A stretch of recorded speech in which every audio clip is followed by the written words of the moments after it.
बींद मर गया है, छाती पीट के रो ले अभागन। हमारे समाज में एक पति के मरने के बाद एक औरत के साथ श्रृंगार का अंत हो जाता है। अमूमन पति के निधन के बाद एक औरत बेहद सादा और रूखा जीवन बिताती है। जीवन साथी का हमेशा के लिए बिछड़ना एक औरत की जिंदगी से खुशियों की विदाई मानी जाती है। फिर ये कौन सा रिवाज था जहाँ एक पति के मरने के बाद पत्नी को गम और आंसुओं के बीच दुल्हन की तरह सजाया जा रहा था? ये कौन सी रस्म अदायगी थी जो एक विधवा हो चुकी औरत को दोबारा दुल्हन बना रही थी? आखिर गहरे गम के बीच इस चौंका देने वाली काव्यात का असल सच क्या था? इंस्पेक्टर साहब, आप इसी वक्त मेरे साथ चलिए, वरना तारा मर जाएगी। तारा? हुआ क्या है मैडम? तारा को सब लोग मिलके उसके मरे हुए पति के साथ जिंदा जला देंगे। ऐसे कैसे हो सकता है? ऐसी प्रथा पर तो बहुत साल पहले पाबंदी लग चुकी है। देखिए मैडम, आपको जरूर कोई गलतफहमी हुई। देखिए, मैं एक जिम्मेदार नागरिक हूँ, क्योंकि लोकप्रिय अखबार की पत्रकार राधिका सिंह हूँ। मैं अच्छी तरह से जानती हूँ मैं आपसे क्या कह रही हूँ। सब कुछ मैंने अपनी आंखों से देखा है। मैं आपसे विनती करती हूँ, समय व्यर्थ मत कीजिए, जल्दी चलिए वरना अनर्थ हो जाएगा। चलो।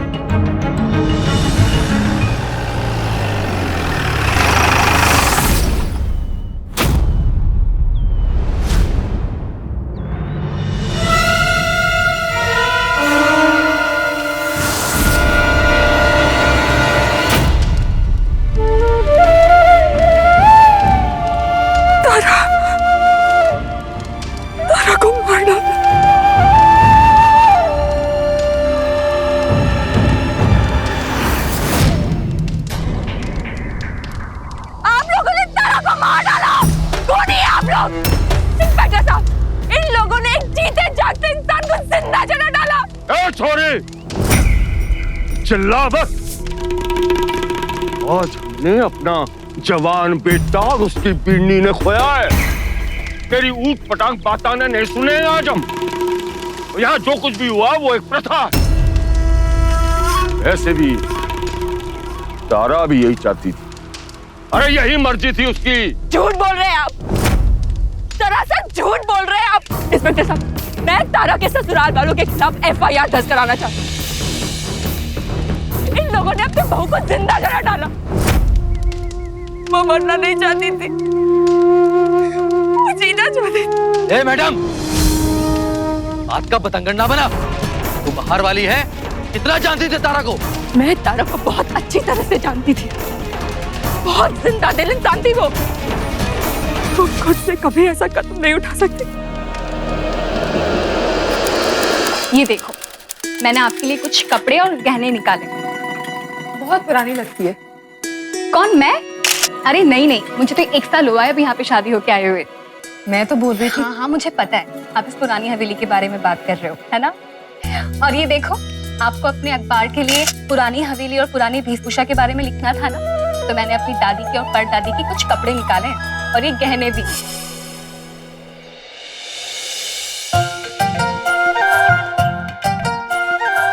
जरा देखें तो। अरे वाह, बहुत अच्छी लग रही हो आप। अरे मांग टीका तो लगाना ही भूल गए, मैं अभी लेके आती हूँ।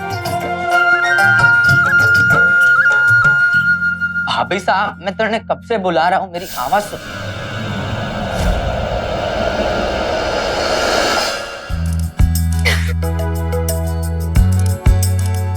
सूरज, थाने अभी तक थारी भाभी साहब को ठीक से पहचाना नहीं है।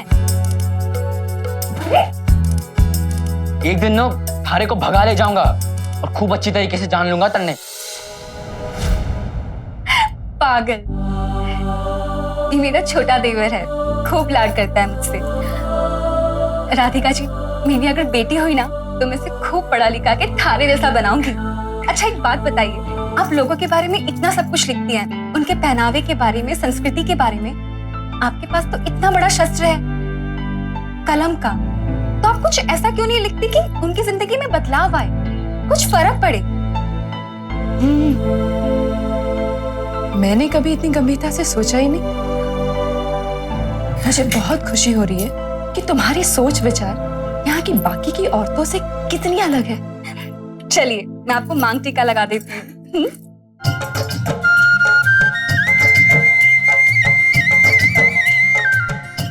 कैसा लग रहा है? अच्छी सी फोटो लेती हूँ हम दोनों की।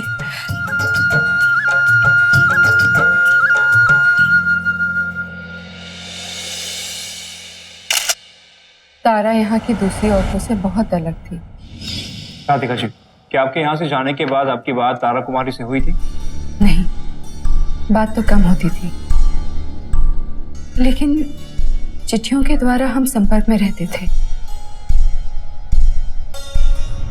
क्योंकि मैं अपने अखबार के लिए संस्कृति वगैरह पे लेख लिखती हूँ, तो उसने अपने हवेली में होने वाली एक पूजा के लिए मुझे आमंत्रित किया था।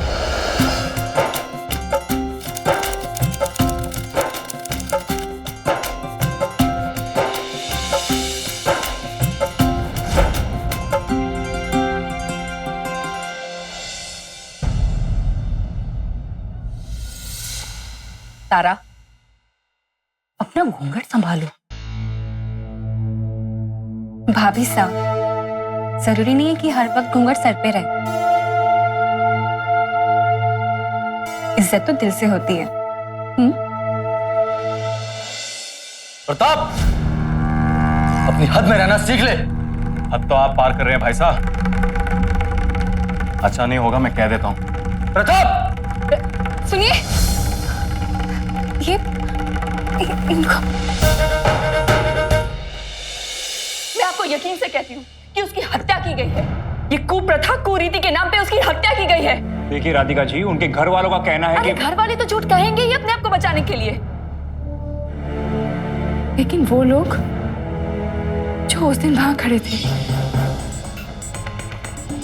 इंस्पेक्टर साहब, आप एक बार उन लोगों से पूछताछ कीजिए। ठीक है। सती, हाँ, ये हमारे समाज की सदियों पुरानी एक भयानक कुप्रथा थी, जिसे मानने वाले एक औरत को उसके मरे हुए पति के साथ उसी की चिता पर ही जिंदा जला डालते थे। रूह को कंपा देने वाली ये खौफनाक कुप्रथा महिलाओं के साथ जाति की इंतहा थी, हैवानियत की हद थी। तो क्या तारा भी सदियों पुरानी इस हैवानियत का शिकार हुई थी? पुलिस से जांच की गुहार लगाने वाली राधिका को यही लग रहा था। लिहाजा इतने गंभीर आरोप को पुलिस ने भी संजीदगी से लेते हुए तहकीकात शुरू कर दी। साहब, तारा कुमारी शाह ने बहुत बड़ा बलिदान कियो। बींद के मरने पर उसने ये निर्णय खुद लियो। आखिर करती क्या बीन के बिना जिक्र?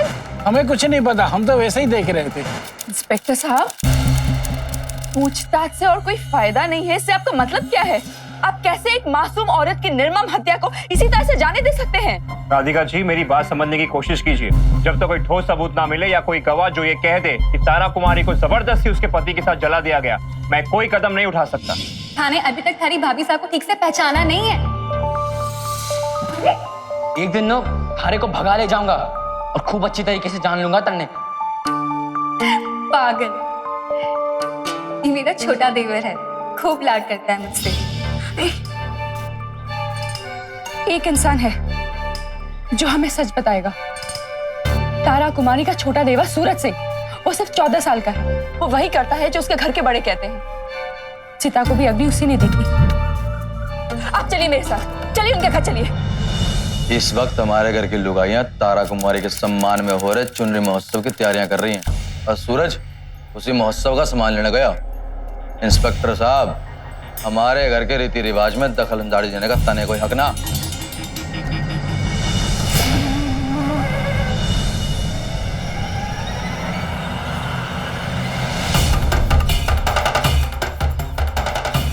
आइए जीजा साहब, आइए आइए।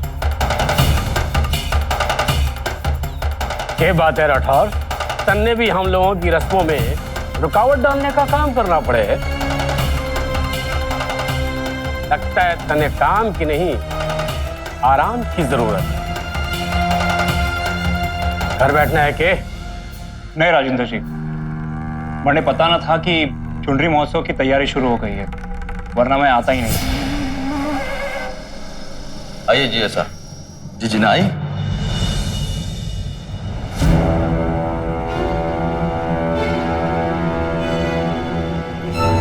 चलो।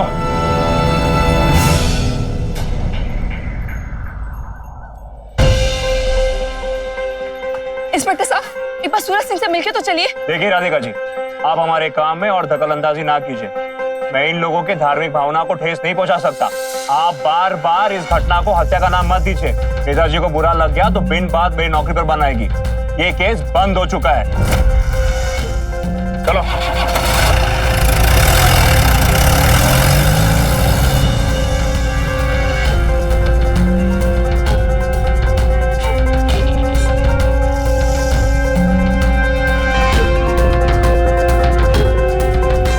ये चुनरी महोत्सव में नहीं होने दूंगी। एक औरत की हत्या का जश्न नहीं मनाने दूंगी मैं इन लोगों को। सती जैसी खौफनाक कुप्रथा के खिलाफ सबूत मिलना अक्सर मुश्किल हो जाता था, क्योंकि इस मामले में समाज के उस वर्ग के लोग एकजुट रहते थे। पर तारा के साथ हुई इस ज्यादती ने राधिका को इस कदर हिला दिया था कि वो किसी भी सूरत में थमने को तैयार न थी।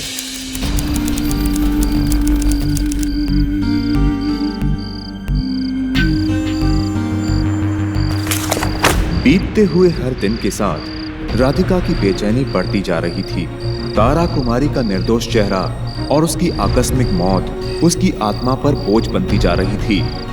और अंत में राधिका चुप नहीं बैठी। उसने अपने कलम की ताकत से गांव वालों को सती नाम की कुप्रथा के खिलाफ जागरूक किया। आपके पास तो इतना बड़ा शस्त्र है, कलम का, तो आप कुछ ऐसा क्यों नहीं लिखती कि उनकी जिंदगी में बदलाव आए? और तारा कुमारी की अमानवीय और निर्मम हत्या का खुलकर विरोध प्रदर्शन किया।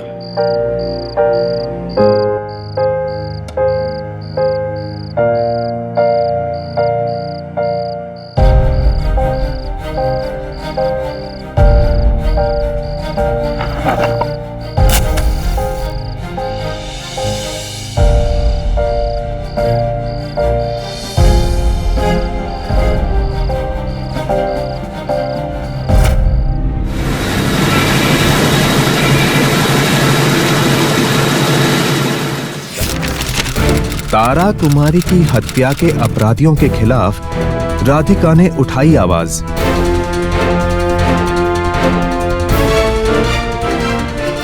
पति के लिए बलिदान पर तारा देवी के नाम पर मंदिर का निर्माण।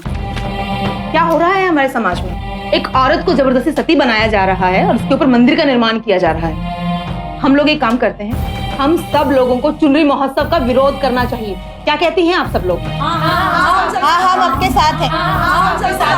मैं पत्रकार राधिका से बात करती हूँ।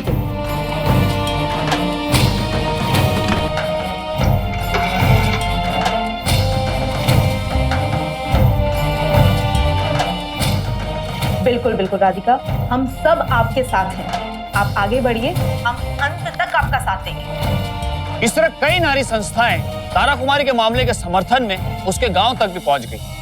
वहां की औरतों से बातें करने पर उन्हें पता लगने लगा कि उस गांव की औरतें भी इस दर्दनाक कुप्रथा की वजह से दहशत में, पर उन्हें इसी समाज में रहना था, इसलिए वो कभी भी इस बारे में खुलकर आवाज नहीं उठा पाती थी।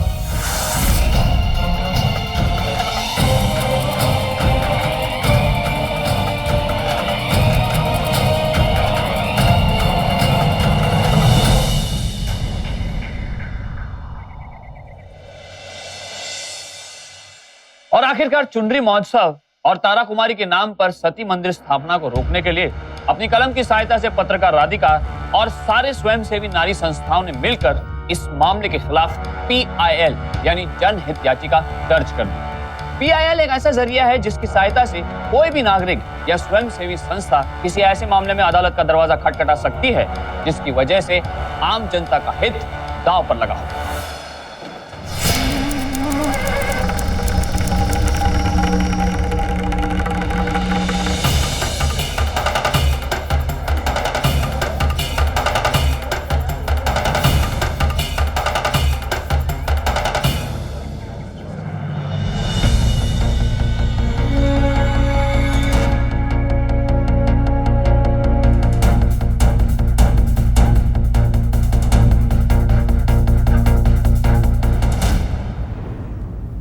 पुलिस की रिपोर्ट के अनुसार ज्यादातर लोगों का कहना है तारा कुमारी ने अपनी मर्जी से अपनी जान दी। जज साहब, तो ये कैसे हमारे धार्मिक भावना और विश्वास पर सवाल उठा सकता है? तो ये कैसे इस पर पाबंदी लाने के लिए कोर्ट में PIL दायर कर सकता है? जज साहब, मैं अदालत से दरख्वास्त करना चाहता हूं कि इसकी अनुमति मिलनी ही नहीं चाहिए।